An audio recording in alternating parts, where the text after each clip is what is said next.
So some of you in here, anyone in here watch SBTV? Yeah. Okay, so for those of you who don't watch SBTV, SB is a young gentleman named Jamal. He's really doing his thing, a young street entrepreneur, for want of a better word. And he has what I think is the most popular hip hop YouTube channel in Europe. MCs go on there, they spit their bars, is what it is.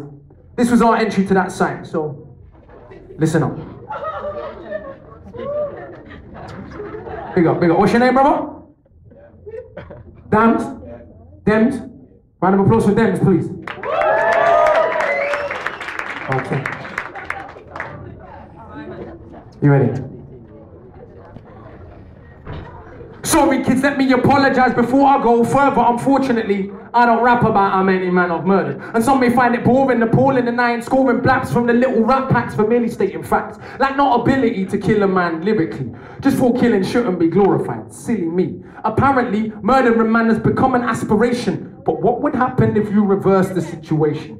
And every black rapper claiming they clap a black in the face talked about killing white people as much. Would they still get embraced? Or would we finally applaud and would quickly turn to appalling? And they got no career here by the next morning. And I ain't saying they should do that. That ain't gonna help us free our sons. Just pointing out how absurd that it has become. If a Chinese rapper were to say die, chink, die, even we would be like, what is wrong with this guy? But some of us have become so accustomed to just behave disgusting. We think it's just our behavior and it ain't worth discussion. Or worse yet, that is cultural expression. But who owns Beretta? And who owns Smith & Wesson? Who owns the cars we're driving that we think's defining who we are? Running from ourselves and find there's no hiding. So we can boast about our Prada and our Christian Dior. Still security will follow us when we're in the store. And we can boast about our platinum chains and our diamond rings. While kids in Sierra Leone keep on losing limbs, act like we got no brain. And we ain't got no shame. And so what I'm getting though, but whip-ons in the game, they're laughing at the little coons who really think they're goons. Real goons don't wear platinum chains. They wear ties and suits.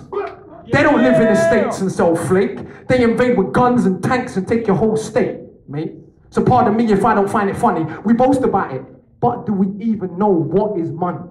See, it's hard to act dumb when you've read a couple hundred books, but still in anybody's hood, so tell me who is shook. When you've been to Brazil and stood in favela streets, next to kids holding hand grenades and M16s, when you come back to London, it ain't serious. We make it more ghetto with the way we think, like we're delirious. If we lived in them real slums without food or running water, where police drive by and kill sons and daughters, we give our right arm just for the chance to go to school instead. What do? The killers are gonna play the fool, and I ain't saying school is the answer, let's educate ourselves. See, it's not the money we make. You are the wealth.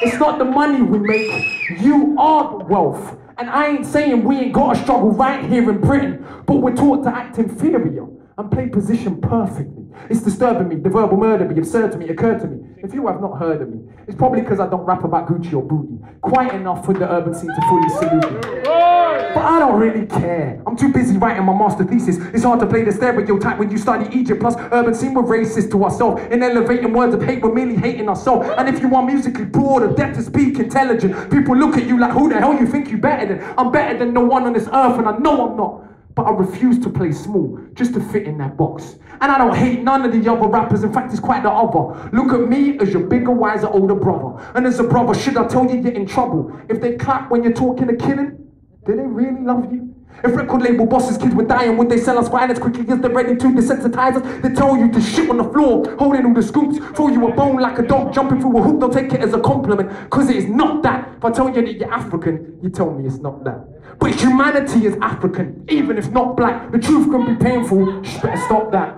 It's so inconvenient for those at the top that you talk too much truth, you might just get popped at. And if women are such hoes that we don't want to kiss them, what does it say about us that we still want to put our dick in? I'm done with the lies, third eye open wide. See, the tougher that you act, the weaker you really feel inside. So all the killer, the trigger, and when we call ourselves and one platinum chains bigger than jiggers, it's just to run from the fact that we feel insecure. Get as many things as you want, but it cannot restore the core of who you are truly. That will surpass beauty. That comes from knowledge of yourself and a sense of duty. So all my brothers still claiming that we are thugs. No, if we're honest, we just want to be loved. Yes. And we feel that we're not worthy and that we're not smart. So we act aggressive to protect our fragile little hearts. But we got to deal with this pain or it will consume. That's enough honesty, now let's resume. Turn this off, go back to rappers that tell us kill. But inside of ourselves, we know that this is real. Akala, this was some SPTV. Double things out now, check the CD. If you want a little knowledge bigger than college, I promise you the metaphorics that will offer you solace. Like the Great Pyramid alone has 2.3 million stones. If you took them apart and placed them in a row, they would stretch 2/3 of the way around the earth. That is more stone than there is in every single British church ever put together.